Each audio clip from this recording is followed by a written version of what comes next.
নমস্কার বন্ধুরা, আশা করি আপনারা সবাই ভালো আছেন। আবার একটি ভিডিও নিয়ে আপনাদের সঙ্গে উপস্থিত হলাম।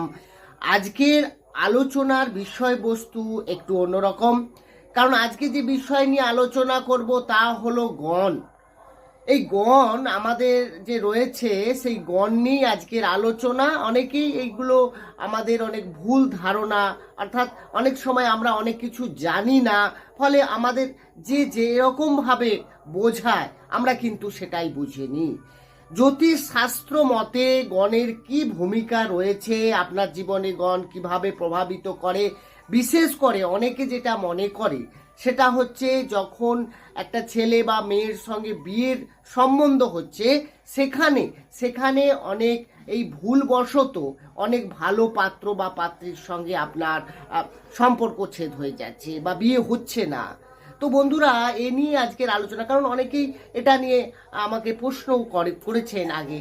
তো সেখানে সেখানে দাঁড়িয়ে আমরা এটা বাস্তব সত্য কি রয়েছে, গণ কি কতটা দেখা জরুরি, বা গণের সঙ্গে কিভাবে সম্পর্ক রয়েছে একটা গণ আর একটা গণের সঙ্গে, সেটা নিয়ে আজকের আলোচনা। তো বন্ধুরা, এটা শুধু মেষ রাশি বা বিশ্ব রাশির ক্ষেত্রে নয়, এটা সমস্ত রাশির সমস্ত মানুষের ক্ষেত্রে কিন্তু আজকের এই ভিডিওটি কিন্তু অনেক কাজে আসতে চলেছে।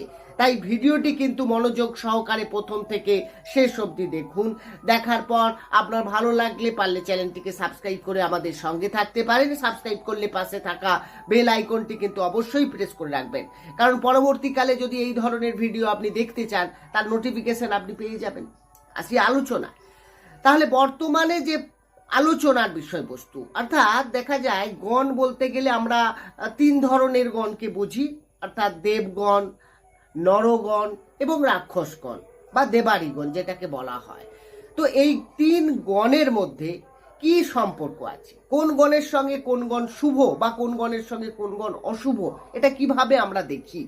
যেটা দেখা হয় অনেক সময় যেখানে জটক বিচার করা হয়, সেখানে গিয়ে দেখা যায় হয়তো জাতকের নরগণ আর জাতিকার হচ্ছে রাক্ষসগণ। তখনই আমরা কিন্তু সব ভালো রয়েছে, মানে জটক বিচারে যে আলাদা যে 36 টোটাল মার্কস রয়েছে তার মধ্যে যথেষ্ট ভালো, হয়তো 30-র উপরে চলে গেছে, কিন্তু তার সত্ত্বেও ওই গণের ডিফারেন্সের জন্য কিন্তু মনের মধ্যে একটা খটকা রয়ে যায়।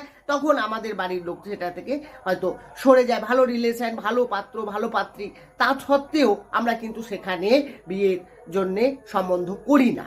তো এই জায়গাটা থেকেই মানুষের কিন্তু অনেক ভুল ডিসিশন নেওয়া হয়ে যায়। তার কারণ আমি যদি প্র্যাকটিক্যাল দেখি যে এই গণে কিন্তু ম্যারেজ লাইফের উপরে তেমন বিশাল রকমের প্রভাব যে রয়েছে সেটা কিন্তু নয়। তার কারণ যদি তা হতো তাহলে বর্তমানে যদি আপনি যদি দেখেন তাহলে দেখা যায় যে নরগণের সঙ্গে রাক্ষসগণের বিয়ে করে কিন্তু সে 60-70 বছর দিব্যি আরামসে সংসার জীবন করছে।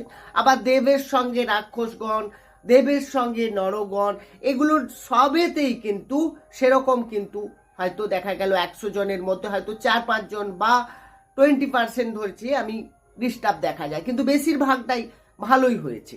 তো এক্ষেত্রে কেন এটা ব্যাপারটা, তো আজকে আমি আলোচনা সেটা নিয়েই করছি যে জ্যোতিষ শাস্ত্রে এই গণের কি ভূমিকা রয়েছে, কিভাবে এই গণ বিচার করা হয়।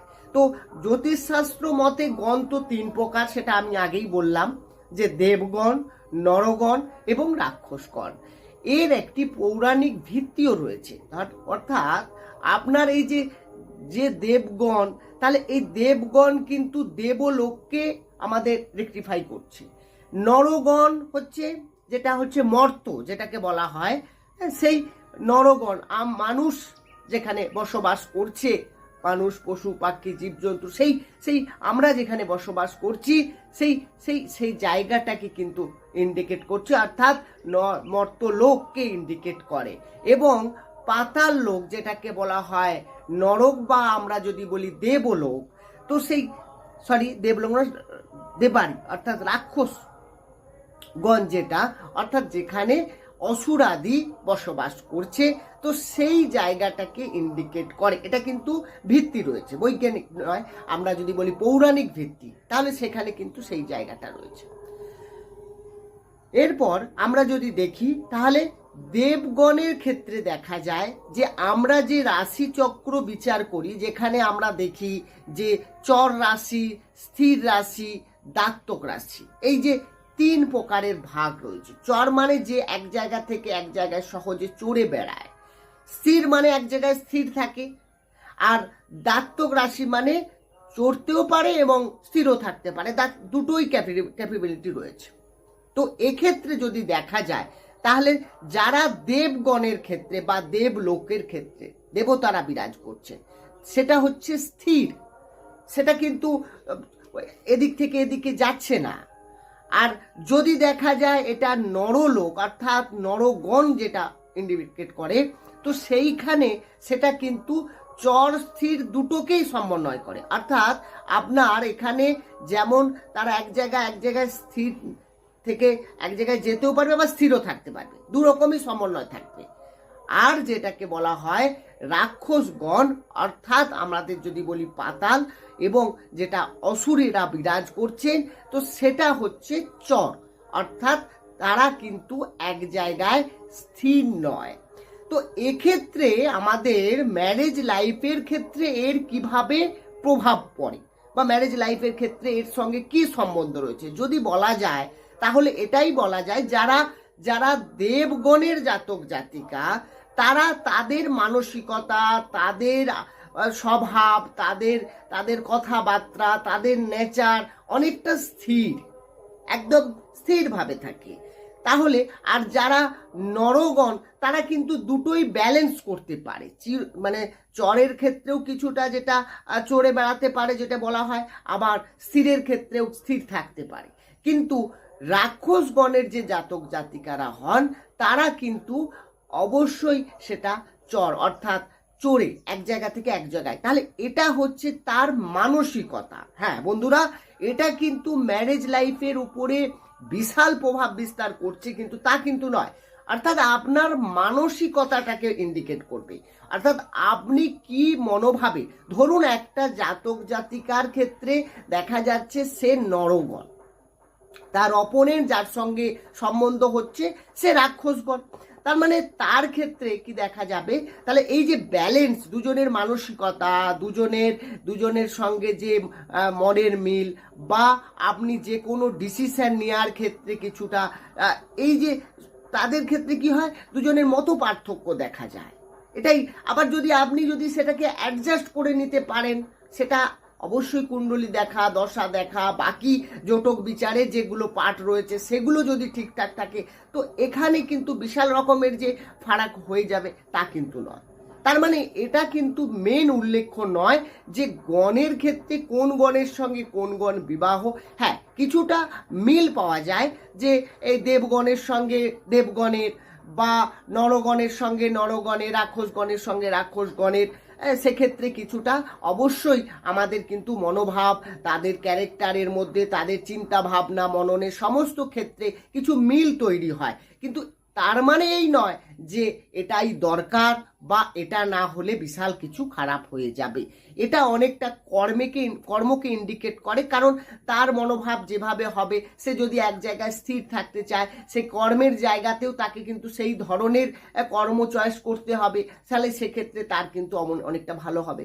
তো রাখো, এখানে কোনো গণই খারাপ নয়, এটা আমাদের কিন্তু চিন্তা ভাবনা, আমরা সেইভাবে নিয়ে মানে সেই জায়গাটাকে তৈরি করেছি যে এই গণের সঙ্গে এই গণ কিন্তু ডিস্টার্ব, এটা কিন্তু বাস্তবে হয় না। যদি হয় তাহলে কিন্তু আমরা যদি প্র্যাকটিক্যাল দেখি, এরকম তো বহু রয়েছে যারা এই গণ ডিফারেন্সে বিয়ে হয়েছে, তাদের কিন্তু ম্যারেজ লাইফটা অবশ্যই ভালো রয়েছে। তাহলে সেটা কি করে সম্ভব? তো সেটা একমাত্র গণই সব নয়, কারণ অনেকে, কেন আমি এই ভিডিওটি আরও করলাম, কারণ অনেকেই কোয়ালিটি রয়েছে, অনেক ভালো মেয়ে বা ভালো পাত্রী, যেটা আপনার সম্বন্ধ হলো, অর্থাৎ শুধুমাত্র এই গণের ডিফারেন্সে আপনি সেটাকে বাদ দিয়ে দিলেন, সেটা আপনার কিন্তু মানে বড় ভুল হয়ে যায়। তো সেই জায়গা থেকে কিন্তু আমি বলবো এই জিনিসটা কিন্তু আপনারা ভাববেন, বা এই ধরনের জ্যোতিষশাস্ত্র মতে কিন্তু একেবারে যে এটাকে ডিনাই করছে সেটা কিন্তু নয়। তো বন্ধুরা, আর আপনার যদি আরও কিছু জানার থাকে বা আরও কিছু ভিডিও জানতে চান কোনো বিষয় নিয়ে, অবশ্যই কমেন্ট সেকশানে কমেন্ট করুন। আমি চেষ্টা করব আপনার প্রশ্নের উত্তর বা সেই রকম ভিডিও কিছু আগামী দিনে বানাতে, যাতে আপনাদের কাজে আসে। বন্ধুরা, এই ছিল আজকের আলোচনা। কেমন লাগলো আলোচনাটি অবশ্যই কমেন্টসে জানাবেন। ভালো থাকুন, সুস্থ থাকুন, দেখা হবে অন্য একটি ভিডিও নিয়ে। নমস্কার।